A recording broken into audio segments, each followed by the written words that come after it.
So I've been playing golf for over 30 years and grew up walking off shot distances and praying that the sprinkler heads in the middle of the fairways had legible yardage to at least the middle of the green. But now since I've gotten this Garmin Approach Z82, all of that stuff goes out the window because this thing is incredible.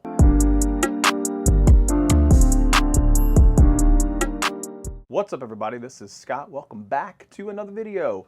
In today's video, I want to give my review of the Garmin Approach Z82 rangefinder with GPS. Now this thing has so many bells and whistles that each time that I use it, I learn something new about it. Now I don't want to bury the lead here. This thing is really expensive. At the time of this recording, on the Garmin site, this guy is $599.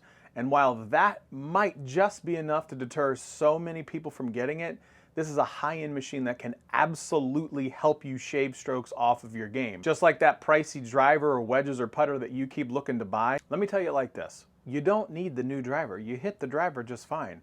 Why you need one of these guys is you've got to figure out exactly how hard you have to hit your 4-iron so you can actually get down in 2 when you've been trying to get down in 2 on that par 5 for a really long time and failing just masterfully. Now this thing comes with 41,000 preloaded courses on it, so the odds are any of the courses that you play, this finder is going to have it. And I can confirm, because we have a very crappy Muni course that we play quite constantly that literally looks out like it's in the middle of a cornfield. It looks like it comes straight out of the movie Tin Cup, and it has that particular course actually programmed into this device. According to the website, the Approach Z82 rangefinder with GPS gives you the most accurate reading on the market within 10 feet of the flag from all the way back on the tee box. Now the button layout. The controls are fairly straightforward and pretty simple. It's got 3 buttons on the top.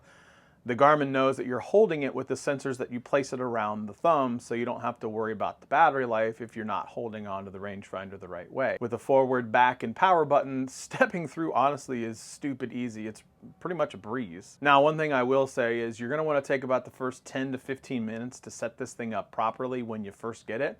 I'll be honest, it kind of surprised me with how long that it took. But with all the bells and whistles after I got it all set up, it totally makes it worth it. Now I kind of want to describe what it's like using this thing, and I'm going to show you some of the shots in my backyard. I attempted to try to do this on a golf course, but I don't want to be one of those a-holes that really slows down play. So I really tried hard when it came to using this, and I'll show you what it looks like in my backyard to try to like hit some certain things from 40 yards away or so.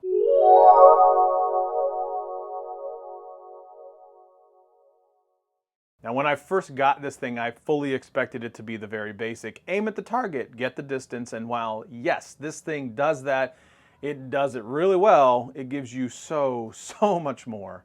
Because this is the GPS model, you're going to get the overarching yardage on the hole by just looking into the viewfinder. If you connect it to your phone, and more on this later, you can get the wind conditions and how the course is playing that day from an elevation and a wind perspective. It is legitimately like having a little caddy in your pocket or a little caddy that you put in your golf cart. Probably don't want to wear one of these things when you're playing. It does come with stuff for you to do to put it on your hip, but no.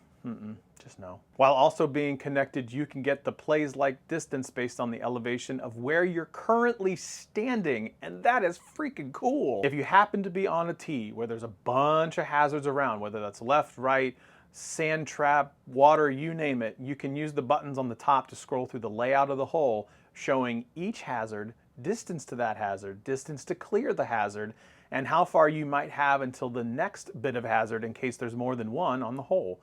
It is really robust. If for some reason you don't like what the GPS says, you can still use the rangefinder to lock into the item and get the distance just like you would a regular rangefinder. And that laser is actually pretty special too, because it uses what Garmin calls the laser range arc to show you everything in play at the distance that you're trying to hit. And if you're like me and you're trying to use the rangefinder locking in with the shaky hands that you have, maybe you had a knee knocker and you're still trying to get over it, the Z82 has image stabilization, which is so welcomed. Even better when you're trying to laser that flag or really dial it in from kind of far away, you get a very satisfying vibration that you've nailed the flag or you've nailed the object that you're pointed at, and then you're presented with the distance, which is super, super dope. I found that this thing is so good at grabbing the target from the laser. Even with shaky hands, it vibrated 10 out of 10 times, unless I purposely like aimed it at something way beyond the flag or not. But like when I was really trying to aim at the flag, it hit, and it was so good that I had to go back and check, like, that was pretty quick. Did I actually do that right? And 10 out of 10 times it worked. It was 100% awesome. Now the website says that you can get up to 450 yards laser range to the flag, but honestly, I didn't use it basically anything over 250. I'm not that good. I'm not Bryson DeChambeau. I just can't hit the ball that far at all. So I averaged 275 off the tee, and it was more than enough for me to just use the GPS to get into the fairway or the rough and then shoot 250 to the par 5 that I was trying to get down into. Now let's talk about the battery life. This is one thing I was a little bit worried about because I hadn't heard what the battery life was on some of these things. Now the battery life on this thing is really, really insane for all things that you're getting with it. Up to 15 hours when the GPS mode is on, which is honestly outstanding. I would trust it about 3 rounds worth of usage before you recharge it, but it is micro USB, which I gotta be honest, it kind of sucks at this point. Everything else going to USB-C at this price point, $599, I would have expected USB-C. Charge times takes about 2 hours as well to recharge, so it's a little bit long and lengthy. Now I mentioned it a little bit earlier ago, when you connect this thing to your phone, you really unlock the full potential of the device. You need to use the Garmin app, specifically the Garmin Golf app. And if you happen to leave it behind on a hole and you've used the whole Garmin Golf app, they have the Find My Garmin, which is pretty much like Find My iPhone, to tell you exactly where you left the device. On top of all of that, again, hooking it up to your phone, you get all the options about the wind direction, elevation changes, plays light conditions, and then the ability to keep your score all present themselves when using the device in combination with your phone. Setup with your phone is really simple, and honestly, you'd be silly not to at least think about setting it up because it's just that easy to do. Now, some of my overall thoughts. I thought the initial setup was a little bit long, but once it was set up, it was really quick and easy to use while it was on the course. The biggest and the most hardest pill to swallow, obviously, is the price. However, if you're in a weekly league looking to get an advantage, or if you're like me, you have a car partner that can't give you an accurate phone GPS reading, you know who you are. $599 might be worth the price. This is an IPX7 waterproof piece of hardware that honestly helped shave strokes off of my game because I made the correct club choices based on where the flag was, not the middle of the green.